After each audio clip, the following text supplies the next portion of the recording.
अनेजदेकं मनसो जवीयो नैनद्येवा आप्नुवन् पूर्वमर्षत् तद्धावतो अन्यानत्येति तिष्ठत्तस्मिन्नपो मातरिश्वा ददाति. Namaste to all. This is the fourth shloka of Isha Upanishad.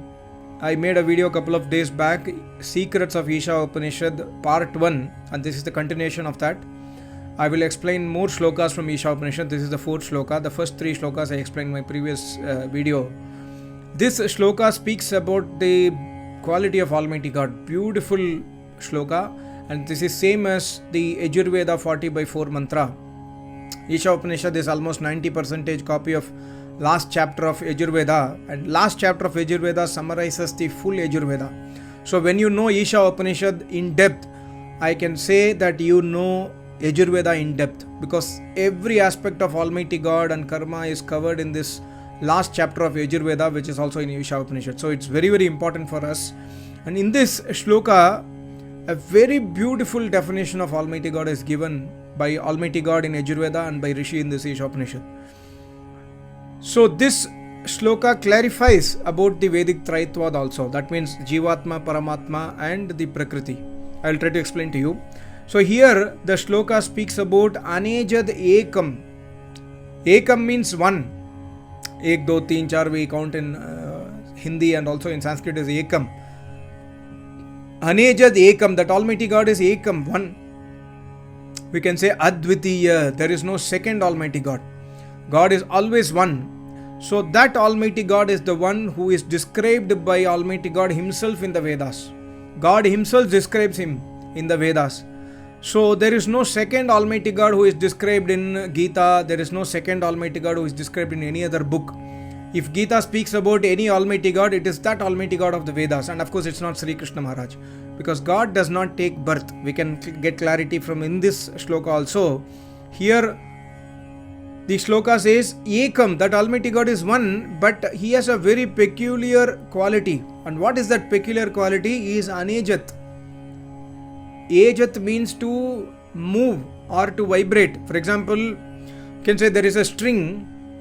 The string, we are making the string to vibrate. So it vibrates slowly, it will come to the same position. So this movement is called as vibration. This is called as Ejata in Sanskrit. Anejata means the string cannot vibrate. Here I am just taking an example of string, but here it says Ekam, that Almighty God Ekam, He is one. He cannot even vibrate. He does not vibrate. Cannot is not a right word. He does not vibrate. Why? Why something cannot vibrate? Because there is no space to vibrate. If that thing is everywhere, it cannot vibrate. So Almighty God is everywhere. So Almighty God does not vibrate. He does not even move. He is extremely steady. Anejad Ekam. And that Almighty God is Manaso Javiyo. That Almighty God, Javiyo means faster. Javiyo is indicating to Ejat, the movement. And why it is here in the shloka, Manaso, that Almighty God is faster than mind. Why it is mentioned like this? Because mind is very fast. Mind moves faster, but Almighty God is more faster than mind itself. That means why it is explained like this is coming in this shloka itself. I will try to explain to you. So that Almighty God is one, Anejat, and He does not move, He does not vibrate, He does not move from His steady position. He is everywhere across the universe. He is everywhere, even across the universe means even outside the universe. If something exists, there also Almighty God is omnipresent. So He does not move. And He is faster than mind. Manaso Javiyo.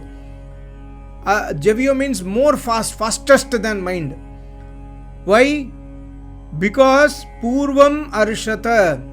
Purvam means सबसे पहले first, He is before. That Almighty God is before. Arshata means we can say that the mind. For example, I'm thinking about USA. My friend is living in USA. I'm thinking about USA. I have been to his house, for example. I'm just thinking about his house. The moment I think, my mind is already there. My vritti is already there. I can understand that, okay, he has a bungalow, he has 2-story building, he has a car park, he has a swimming pool. So mind reaches within no second, it reaches there. But Almighty God does not need to reach there. He is already there. Purva Marshat. He is before the mind reaches somewhere. Almighty God is already there because Almighty God is omnipresent. See, Isha Upanishad, as I told you in my previous video, it speaks about comparisons of two things which are opposites. In the first shloka, it spoke about Bhog and Tyag.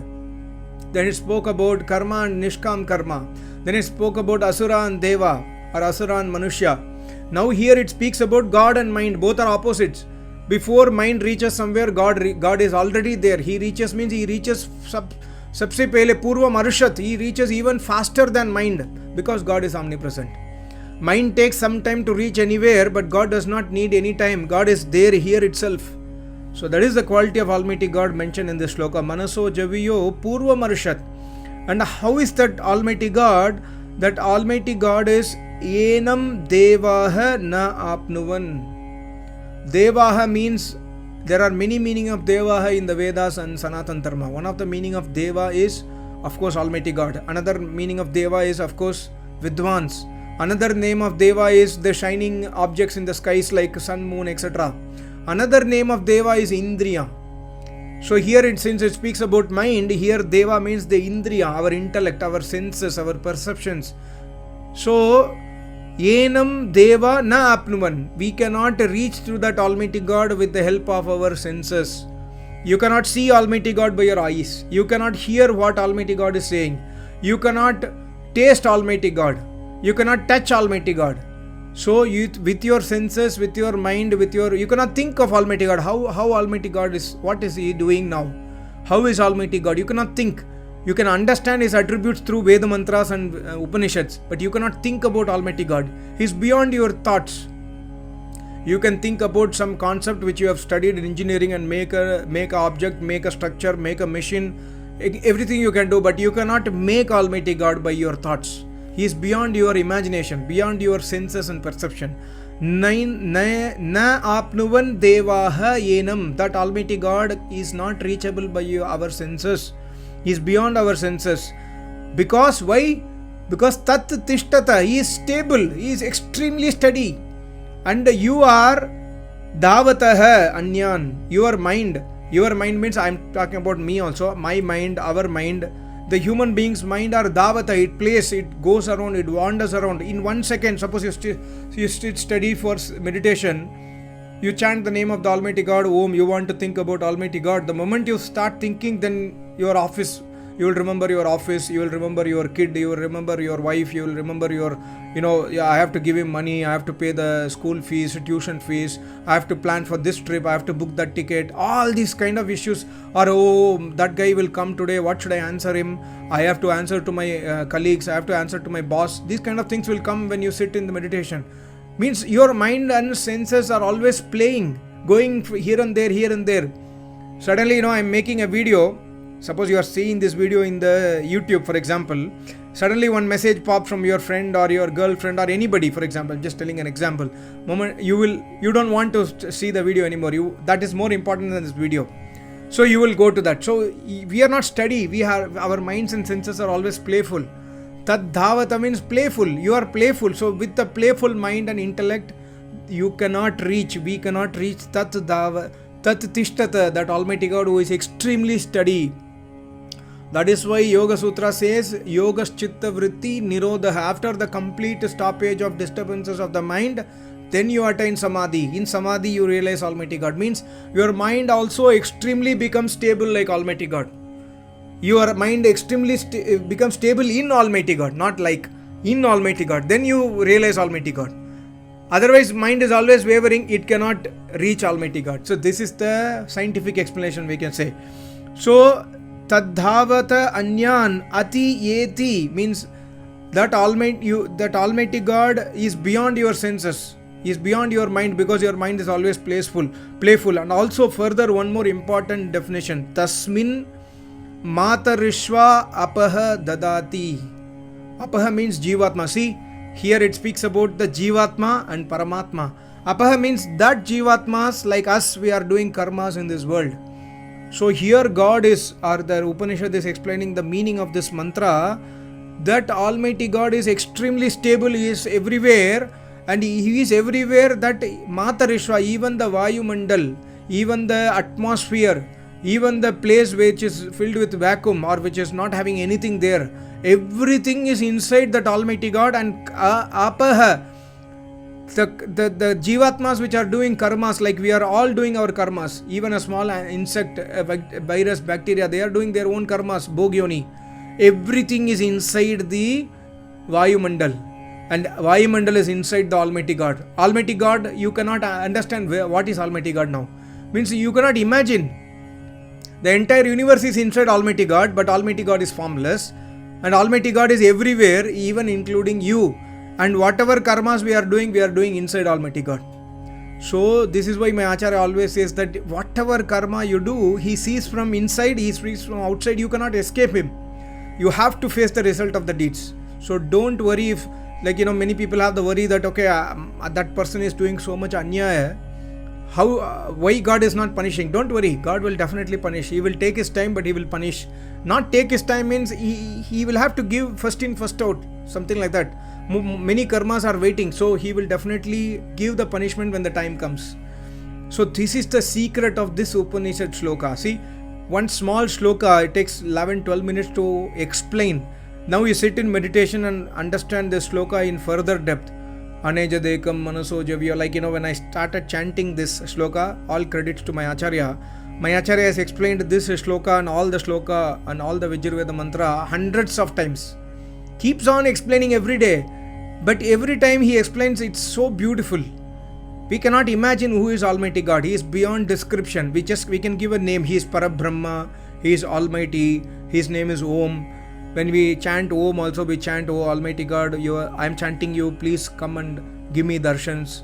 He is not going to come from outside. He is already within me, but my mind is moving everywhere. I am trying to focus my mind on Almighty God. So this is the secret of this shloka. Try to remember this shloka. Try to see these videos again and again.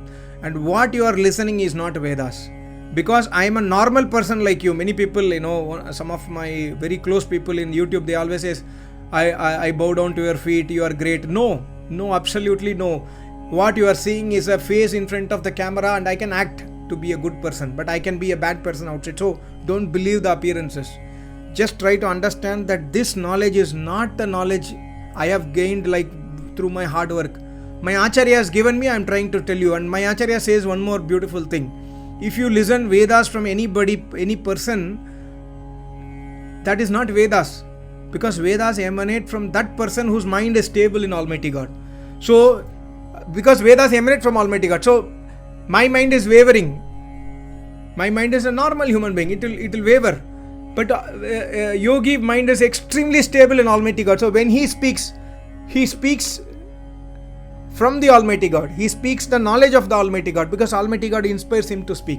This is the difference between normal person like me and Acharyas. So, this is not Vedas, but I am trying to get you some knowledge so that you can try to search a real Acharya in your future, in your life. And Acharya is absolutely essential in our life. Without Acharya, our life is a total waste. Please understand that. Okay, now next shloka, maybe this video I will try to explain only 2 shlokas. One I explained, now the other one is further beautifying Almighty God. Okay, before going to next shloka, see, you understood there is a mind. In the previous shloka, if you speak about mind and senses and indriya, these are made from Prakriti, Jada Tattva. And we spoke about Apaha. Every karam karne wala prani, every one of us is living within the Almighty God. So Almighty God is separate and we are separate. And our mind is Jada Tattva. Our senses are Jada Tattva. All this Jada is working because of Chetana. Who is that Chetana? We are Jivatma. If I am dead, my Jivatma is outside, my body will not function. My body is functioning because of my presence. So my body is different, which is made from Prakriti, Jada Tattva, Traitvad. Jad, 2 Chetan. One is Jivatma, other one is Paramatma. Jivatma will realize Paramatma, but Jivatma can never become Paramatma. Jivatma can never become omnipresent. Almighty God is always omnipresent. This is the difference. This is the Vedic Traitvad. The next one is Om Tadejati Tannai Jati Tad Dhure Tadvantike Tadantarasya Sarvasya Tadu Sarvasyasya Bahayatah. Another wonderful meaning. I try to recollect the meaning because this is how our Acharya has taught us. When you chant a mantra, try to recollect the bhavarth, try to recollect the depth meaning. You can try to recollect because your mind is so fast. You just understood in the previous mantra. Mind can do so many activities. Utilize your mind to retrieve that meaning. One person was asking me, how do I chant Gayatri mantra with the meaning? It's impossible for me. Practice every day. When you practice for 3 years, 4 years, 5 years, 10 years, you will get it. If you are not successful for first 1 year, do not leave it. Again and again when you practice, it will take time. I got maybe 10 years. After 10 years, when I chant Gayatri mantra, I got the meaning of Gayatri mantra after maybe 10 years of practice. It will take time, but it will definitely come. Try to do it again and again. So when you chant the mantra, try to remember its meaning as listened from the Acharya. So here, tat yejati tat na yejati. Tadejati tannai jati tat yejati tat na yejati. In the previous shloka, we spoke about yejata. Yejata means vibration or movement or kampan. Here in this shloka, this is the 5th shloka, it says tat yejati. Tat na yejati. That Almighty God. Tat means it is coming from the previous shloka reference. The previous shloka spoke about Parabrahma, Paramatma. So here in this shloka, the Rishi says, or the Yajurveda mantra says, tat yejati. That Almighty God has vibration. But tat na yejati. But that Almighty God does not have vibration. See the opposites. This is a beautification of beautiful Isha Upanishad shlokas. Tat yejati tat na yejati. How it is possible? How can something move and also not move?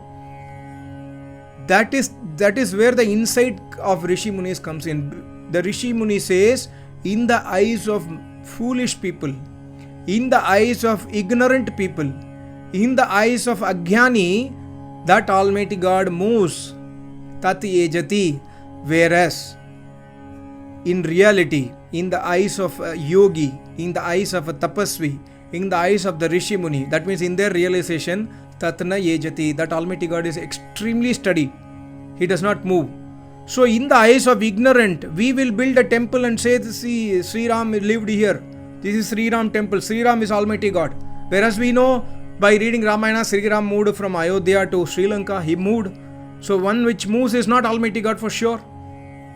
But we are building temple and says that Sri Ram is Almighty God. So in the eyes of ignorant, we think that Almighty God moves. Whereas Sri Ram is not Almighty God. Sri Ram worshipped Almighty God. If you read Ramayana, you will understand. So tatna yejati. In reality, in the eyes of Sri Ram, in the eyes of Sri Krishna, in the eyes of Vyas Muni, in the eyes of my Acharya, in the eyes of Maharishi Dayananda Saraswati, tatna yejati. God cannot move. God does not move because He is omnipresent. That is the secret of this mantra, this shloka. Tad yejati, tatna yejati. So many people have this question: how do you interpret tat yejati as in the eyes of foolish? Where it is written? See, Vedas are secretive knowledge. It is not written, it is unwritten, but it is having an indication in the further shloka. Because it says, tat dure tad antike. Because dure, Almighty God is extremely far for the ignorant person. That's why the first sentence says, in the eyes of ignorant person, in the eyes of the foolish person, God moves. So here the shloka confirms that for the foolish person, tad dure, that Paramatma, which is described in the previous shloka, tat means reference from previous shloka where God confirms that I don't move. In the eyes of ignorant people, if somebody says God moves, God takes avatar, God can do anything. Many people say God can do anything. God cannot do anything because God does not deviate His rules. God cannot make a stone walk. God cannot split the moon into two. God creates the moon. There is some religion says the moon is split into two by some human being because of action of God. No, these are all things God does not do. God cannot, make prana pratishtha on a stone. Even God cannot do it. So in those ignorant people eyes, tad dure.